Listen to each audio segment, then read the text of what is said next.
Hey guys, this is going to be a video on how to 3D print parts you've made on Inventor. So a quick little bit of knowledge, 3D printing can be boiled down to these 5 steps. No matter what type of 3D printing you're going to be doing, it's going to follow these general 5 steps. So first step you can see is that we need to have a part or create a part. Here I created a plant coaster to hold one of my plants on top of it, just so water doesn't spill out. So next step is going to be to export it. So we go up here to the top left, click File, go down to Print, hover for a bit, and you'll see Send to 3D Print Service. Go ahead and click that. And for your first time, we're going to want to go into the Option button, and then make sure we're on millimeters for the units, and then let's set our resolution to high. This is going to allow us to have proper curves instead of more chunky, blocky curves. So click OK. Make sure you're on STL, and then all visible. You can adjust the scale if you'd like, but I'm going to keep it the same. And then click OK. Here it's going to ask you to name the file. This is going to be my version 3, and save it. So there we've successfully converted our part into an STL. So now we're going to want to jump over to the slicer. So here I have my preferred slicer. It's called Cura. It's currently one of the more popular ones, but there's hundreds of these slicers out there.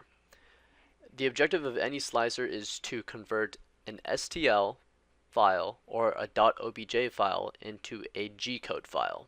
A G-code file is just a fancy way of saying 3D printer instructions.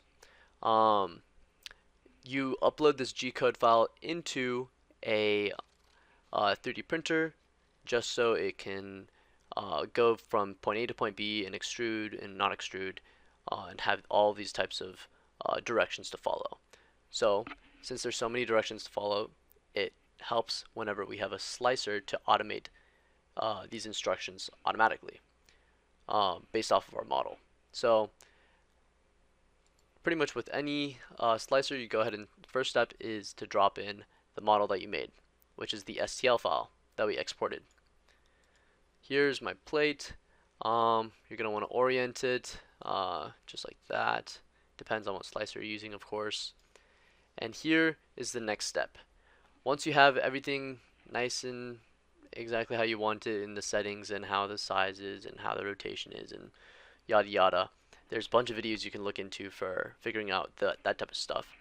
You're gonna wanna click slice. So what slicing does is that it pretty much previews the exact path a printer is gonna take while it prints your model. So here, if I zoom in real close, you can see these layer lines where the printer is gonna go. And so that's what slicing is. In order to save this slicing path, it depends on your slicer, but for Cura it's just save disk, and what this is going to do is it's going to save it as a G-code file right here. From here, once you save it, you're going to want to put it on your printer. There's different ways of putting it on your printer. You could do micro SD card, USB, through the cloud, save it to your drive, through Wi-Fi, bunch of options.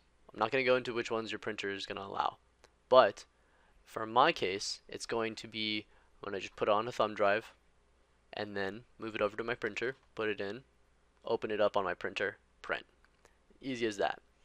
That pretty much wraps up the video on how to 3D print from Inventor, and any specific questions as you get into slicers and 3D printers, it's really just one YouTube search away. So go crazy with it. See ya.